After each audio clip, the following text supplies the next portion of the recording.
आज के लेक्चर में हम करेंगे method of variation of parameter. Method of variation of parameter for solving second order differential equation. Second order different, अभी हम बात कर रहे हैं second order differential equation with constant coefficient की। ठीक है, जनरल इक्वेशन क्या होती है? d2y by dx2 plus k1 dy by dx plus k2y is equal to x। हम विद कांस्टेंट कोफिशिएंट्स में क्या लेके चलते हैं? विद कांस्टेंट कोफिशिएंट्स में k1 k2 क्या होते हैं? कांस्टेंट। अगर हम विद कांस्टेंट कोफिशिएंट की बात करें तो k1 k2 क्या है? कांस्टेंट्स है। और अगर विद वेरिएबल कोफिशिएंट हो तो क्या मतलब हुआ उसका? k1 k2 are functions of x। k1 k2 are functions of k1 k2 are functions of x, और कैपिटल x तो x का फंक्शन है ही है, क्योंकि अभी हमने सिर्फ विद कांस्टेंट कोफिशिएंट पढ़ा है, तो अभी हम इसको विद कांस्टेंट कोफिशिएंट ही पढ़ेंगे, बाद में वेरिएबल कोफिशिएंट पर आएंगे। वेरिएबल कोफिशिएंट को पहले हम कांस्टेंट कोफिशिएंट में कन्वर्ट करते हैं और फिर सॉल्व करते हैं, तो अभी हम ये वाला केस पढ़ेंगे, method of variation of parameter for solving the second order differential equation with constant coefficient. ये हमारे पास जनरल इक्वेशन होती है। द वेरी फर्स्ट थिंग जो आप लोग करते हो वो लिखते हो इसको सिंबॉलिक फॉर्म में। सिंबॉलिक फॉर्म क्या बनेगी इसकी? d2y plus k1 dy plus k2y is equal to x. Here d is d by dx, d2 is d2 by dx।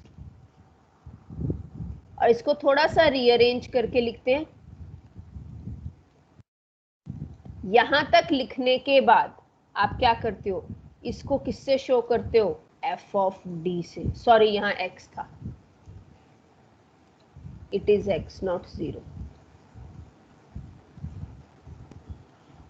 और आप इसको लिखते हो f of d y is equal to x, यही लिखते हो ना।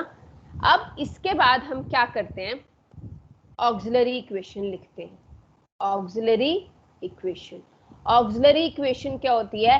f of d is equal to 0, यानी कि d2 plus k1d plus k2 is equal to 0। जब आप इसको सॉल्व करते हो, इस क्वाड्रेटिक को, तो आपके पास d की दो वैल्यूज आती हैं। Let one value is m1 and one value is m2। और m1 m2 आने के बाद आप इसका कॉम्प्लीमेंट्री फंक्शन लिखते हो c1 e की power m1x plus c2 e की पावर m2x। इतना करते हैं ना हम? ठीक है, इतना पार्ट आपको हर क्वेश्चन में करना है, चाहे वो method of variation of parameter है, चाहे वो वाले 5 केसेस हैं, कोई भी। कॉम्प्लीमेंट्री फंक्शन निकालने के बाद पूरा ये हमने कॉम्प्लीमेंट्री फंक्शन निकाल लिया। इतना करने के बाद हमारे पास क्या आता है? कॉम्प्लीमेंट्री फंक्शन क्या आया यहाँ से? c1 e की power m1x plus c2 e की पावर m2x। आपको ध्यान है, हमने स्टार्टिंग में जब सेकंड ऑर्डर की थी तो मैंने आपको एक चीज बताई थी कि अगर y1 y2 are the solutions of given differential equation, कौन सी? होमोजीनियस पार्ट, याद है? तो इनका लीनियर कॉम्बिनेशन भी will also be its solution, will also be its solution।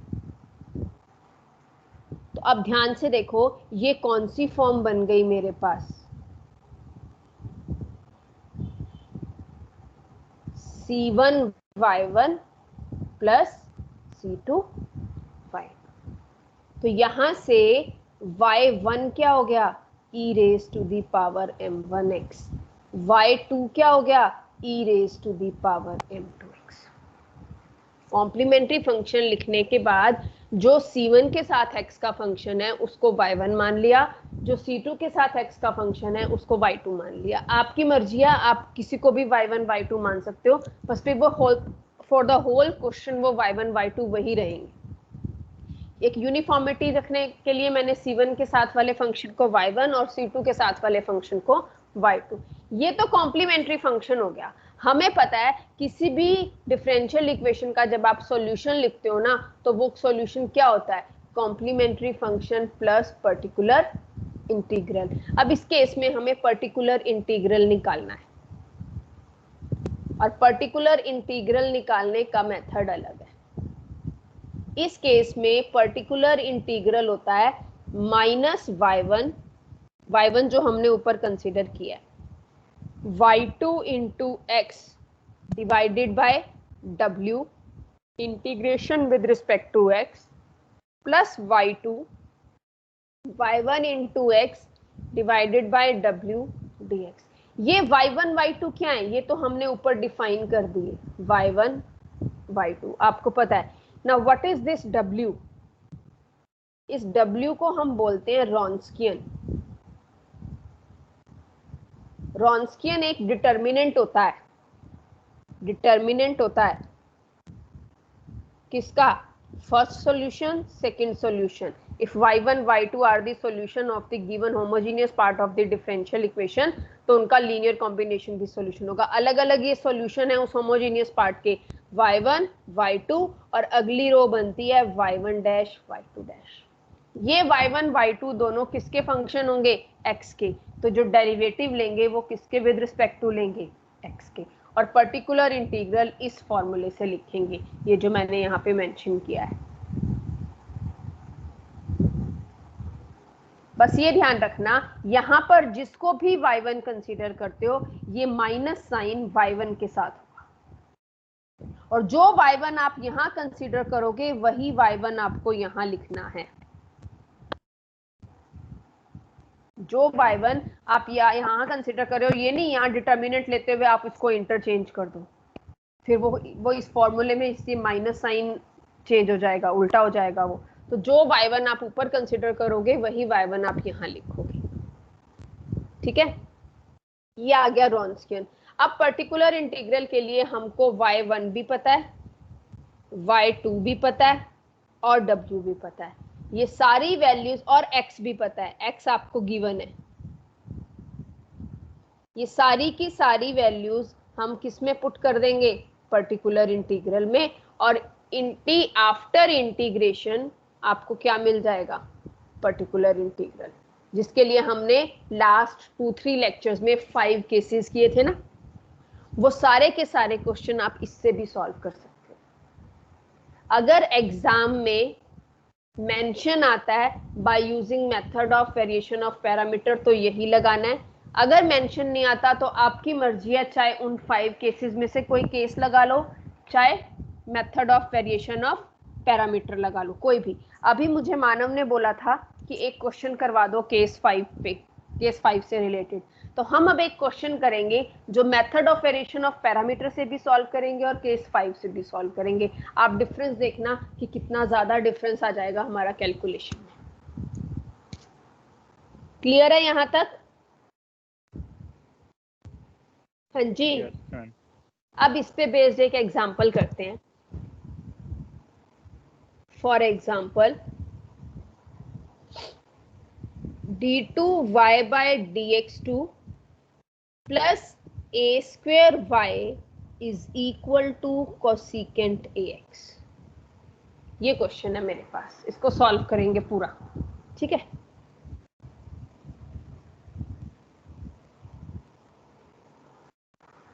The very first thing is symbolic form। देखो कॉम्प्लीमेंट्री फंक्शन तो आपको हर क्वेश्चन में निकालना है। सिंबॉलिक फॉर्म क्या बनेगी, d2y plus a square y is equal to cosecant ax। d2 plus a square y is equal to cosecant ax। Auxiliary equation क्या बनेगी? Auxiliary equation, what will be the auxiliary equation? d2 plus a square is equals to हाँ, d2 plus a square is equal to 0, d2 is equal to minus a square, d is equal to plus minus a iota, right? Now what is complementary function? What will be the complementary function?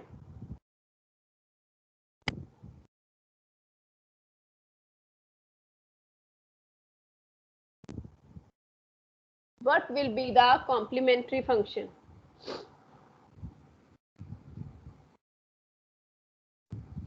दे सकता है कोई answer?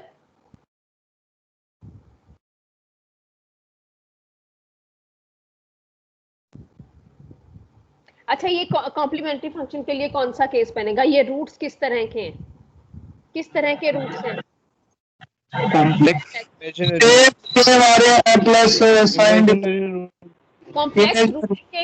Complex roots के case में आप किस तरह से लिखते हो? आपको ध्यान है, अगर alpha plus minus iota beta होता है तो आप कॉम्प्लीमेंट्री फंक्शन लिखते हो e की power alpha x c1 cos beta x plus c2 sin beta x. किया है ना ये? किया ना ये हमने? अब हमारे पास प्लस माइनस ए आयोटा है, तो यानी कि इस केस में हमारे पास अल्फा की वैल्यू तो 0 हो गई और बीटा की वैल्यू क्या हो गई? ए।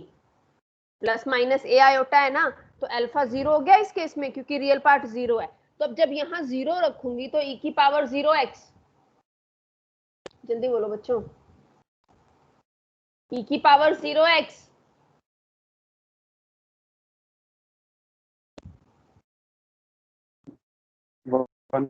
मैम 1 आएगी। हाँ तो बोलो ना, इतनी देर क्यों लगा रहे हो? 1 आएगी और यहाँ cos ax और यहाँ sin ax, तो कॉम्प्लीमेंट्री फंक्शन बन गया c1 cos ax plus c2 sin ax। ठीक है, वो e की पावर 0x को मैंने सीधा क्या लिख दिया? 1 लिख दिया। अब इसको कंपेयर करते हैं किसके साथ? c1 y1 plus c2 y2। तो y1 क्या हो गया? What is y1?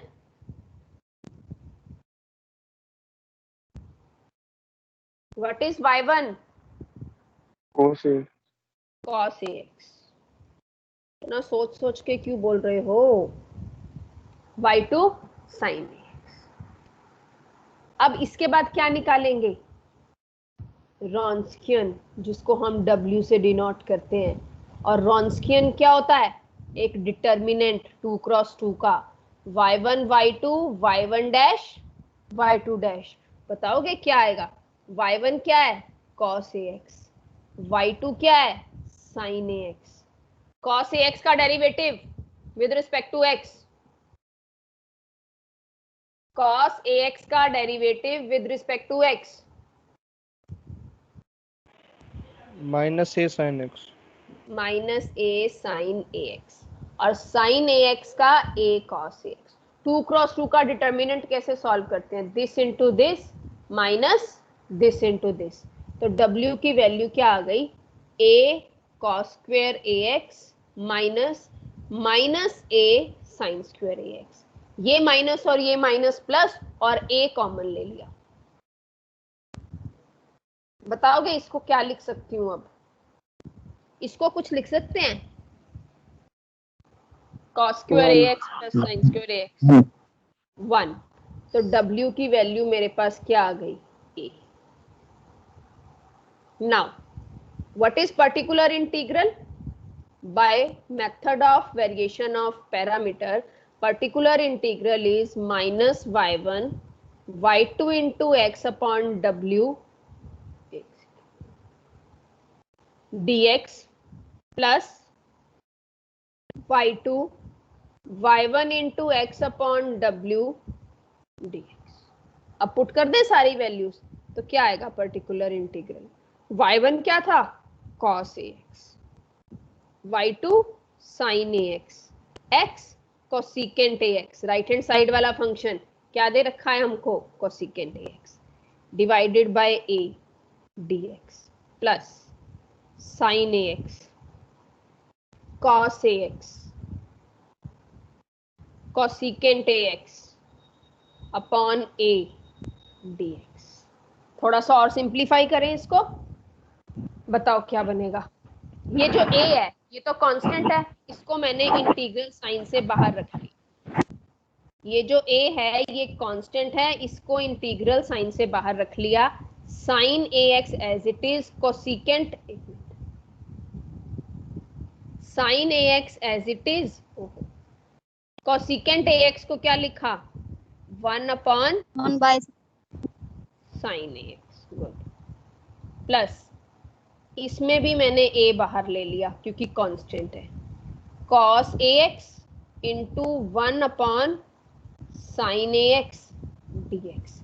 ये साइन से साइन कट के 1 बच गया और ये cos अपॉन साइन कितना बच गया, क्या आ गया, cos upon sine cot ax। तो पर्टिकुलर इंटीग्रल क्या है मेरे पास अब, minus cos ax upon a 1 dx plus sign ax upon a cot ax dx। अब मुझे बताओगे 1 का इंटीग्रेशन तो होता है x, what is integration of cos ax, sorry cot ax,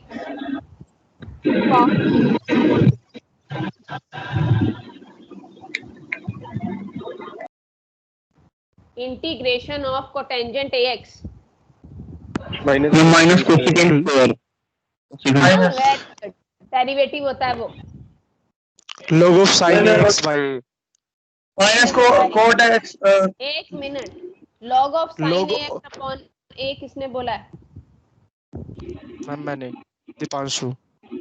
very good, it is log of sine ax upon a।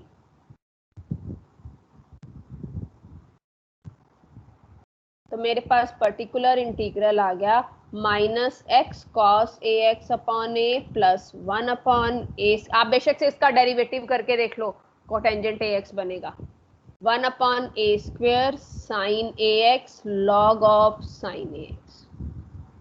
अब complete solution कैसे लिखोगे, complementary function plus particular integral बनाओ। क्या था कॉम्प्लीमेंट्री फंक्शन, ध्यान है, c1 cos ax plus c2 sin ax minus x cos ax upon a plus sin ax log of sin ax upon a। ये बन गया कंप्लीट सॉल्यूशन। इसी question को ना मैं 5th केस लेके भी करूंगी, सेम क्वेश्चन।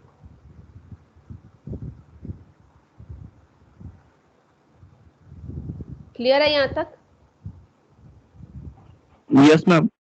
ठीक है मैम जी, बोलो मैम एक बार ये क्वेश्चन रिपीट कर दो, ये वाला दोबारा से, अभी इसी मेथड से। एक क्वेश्चन और करेंगे इसी मेथड का, ठीक है, वापस चलते हैं। ये था मेरे पास, देखो d2y by dx2 plus a square y is equal to cosecant ax। अगर मैंने आपको method of variation of parameter नहीं बताया होता तो आप इसमें कॉम्प्लीमेंट्री फंक्शन तो इसी तरह से निकालते, यहाँ तक तो ऐसे ही करते हैं ना, करते ना यहाँ तक ऐसे ही।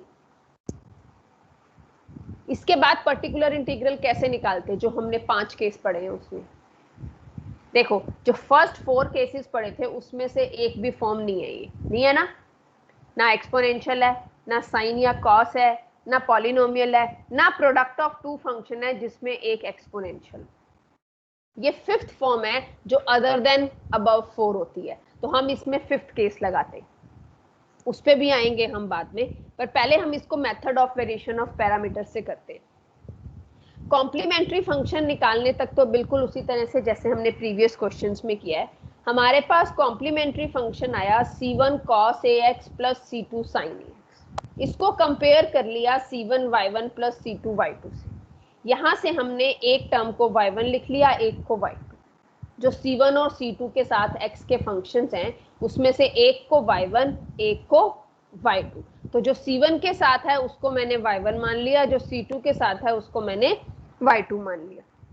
यहाँ तक करने के बाद हम पर्टिकुलर इंटीग्रल का फॉर्मूला होता है हमारे पास, ये method of variation of parameter में, which is minus y1 y2 into x upon w dx plus y2 y1 into x upon w dx। हमें y1 पता है, y2 पता है, कैपिटल x भी पता है, ये हमारे पास कैपिटल x है, लेकिन हमें w निकालना है, जिसको आप रॉन्स्कियन बोलते हो। ये एक डिटर्मिनेंट होता है, which is determinant of y1 y2 y1 dash y2 dash. मैंने पुट कर दी सारी वैल्यूज, और जब आपने ये 2 क्रॉस 2 का डिटर्मिनेंट सॉल्व किया तो इसमें एक टर्म आई cos square ax plus sin square ax। हमें पता है cos square theta plus sin square theta 1 होता है, हमने 1 पुट कर दिया। रॉन्स्कियन किसके इक्वल आ गया? a के इक्वल आ गया। तो पर्टिकुलर इंटीग्रल क्या बन गया? अब यहाँ मैंने सारी वैल्यूज रख दी। जो कोसिकेंट ax रखा था ना इस x की जगह, उसको 1 अपॉन साइन ax कर दिया, क्योंकि cosecant theta is 1 upon sine theta. तो अब इन टर्म्स को थोड़ा सा सॉल्व कर लिया, कुछ कैंसल आउट होता है तो कैंसल आउट कर दिया। देखो साइन से साइन कट गया और ये कॉस अपॉन साइन कोटेंजेंट बन गया, यही लिखा है यहाँ पर। 1 का इंटीग्रेशन x, कॉट ax का integration log sign ax upon a। उसके बाद उसको सॉल्व करके और लास्ट में y is equal to complementary function plus particular integral कर दिया। कॉम्प्लीमेंट्री फंक्शन हम निकाल चुके थे, पर्टिकुलर इंटीग्रल हमने अभी निकाला, तो उसके बाद दोनों को कंबाइन करके लिख दिया, that will be the solution of the given differential equation. ठीक है? Yes ma'am. एक क्वेश्चन और कर लें, टाइम ही हो गया। खाली पर्टिकुलर नहीं, पर कॉम्प्लीमेंट्री फंक्शन तो निकालना पड़ेगा। एक क्वेश्चन और करते हैं इसी पे, और कल करेंगे। मानव वो जो आप कह रहे हो कि 5th केस का एक क्वेश्चन और करवा दो, क्योंकि वो बहुत लेंथी जाने वाला है, होगा नहीं आज। ओके तो कल के लेक्चर में मैम। करते हैं, यही क्वेश्चन करेंगे जो हमने अभी फिनिश किया। हाँ जी मैम। ठीक है, अब एक क्वेश्चन और लेके चलते हैं इसी से रिलेटेड, जल्दी जल्दी बताते जाना। d2 minus 2d plus 1y is equal to e की पावर x अपॉन x। अगर method of variation of parameter नहीं बताया हो मैंने, तो ये किससे होगा? केस 5 से, और हो सकता है बहुत कॉम्प्लिकेटेड हो। अब method of variation of parameter से ये बहुत इजी हो जाएगा। अच्छा, सिंबॉलिक फॉर्म तो बनी हुई है, तो what is auxiliary equation? d square minus 2d plus 1 equals to 0. d2 minus 2d plus 1 is equal to 0. d minus 1 का whole square is equal to 0. d is equal to 1 और 1. तो what is complementary function? जल्दी जल्दी बोलो, what is complementary function? Values real हैं और repeat हो रही है। c1 प्लस c2x e की पावर x। अब बताओगे y1 क्या बनेगा, y2 क्या बनेगा? देखते हैं क्या बताते हो। What is y1 and what is y2?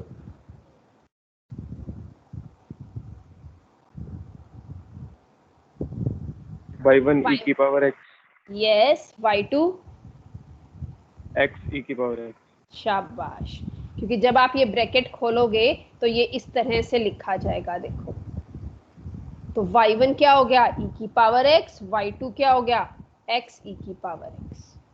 तो वही मैंने यहाँ लिख दिया। इसके बाद हम क्या निकालते हैं? रॉन्स्कियन। क्या होता है?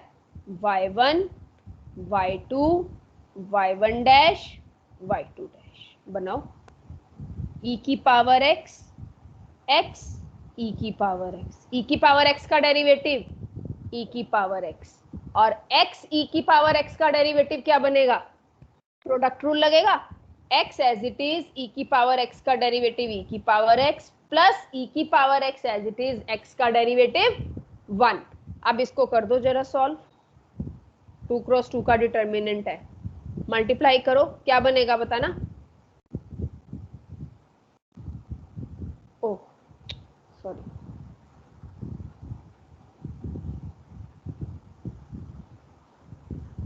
बोलो क्या बनेगा? e की पावर x जब इससे मल्टीप्लाई होगा तो x e की पावर 2x प्लस e की power 2x minus x e की पावर 2x। यहाँ तक ठीक है? यही Yes, बनेगा। ma'am. ये कट गया Yes, तो ma'am. रॉन्स्कियन आ गया e की E पावर की power 2x. Now what is 2x. Particular integral? क्या था? Minus y1 Minus y1. y2 into x upon W dx plus y2 यहाँ लिखोगे by method of variation of parameter y1 into x upon W dx। Put करो सब कुछ। y1 क्या लिया? e की पावर x। y2 क्या लिया? x e की पावर x। और कैपिटल X क्या था? e की power x upon x। w क्या था? e की पावर 2x। ठीक है, सारी वैल्यूज रखी हैं बस मैंने। x e की पावर x, e की पावर x इंटू e की पावर x अपॉन x और w की जगह e की पावर 2x। अब बताओगे क्या आएगा ये सारा सिंप्लीफाई करके? ध्यान से देखना। e की पावर x, e की पावर x क्या बन गया? e की पावर 2x 2x. और डिनोमिनेटर में भी e की पावर 2x है तो कट गया क्या? और x से x भी कट गया तो सिर्फ 1 बच गया। ये x से x भी कट गया तो सिर्फ 1 बच गया यहाँ पर। ठीक है, Ma'am. Yes, अगले ma'am. में ये तो कैंसल हो जाएंगे, बचेगा 1 अपॉन एक्स। 1 का इंटीग्रेशन x, 1 अपॉन x का इंटीग्रेशन log x। आ गया पर्टिकुलर इंटीग्रल। और कंप्लीट सॉल्यूशन क्या होता है? Complementary function plus particular integral. Particular complementary integral. Function क्या था? c1 प्लस c2x e की power x minus x e की power x plus x e की पावर x log x। ये हमारे पास सॉल्यूशन है। ठीक है,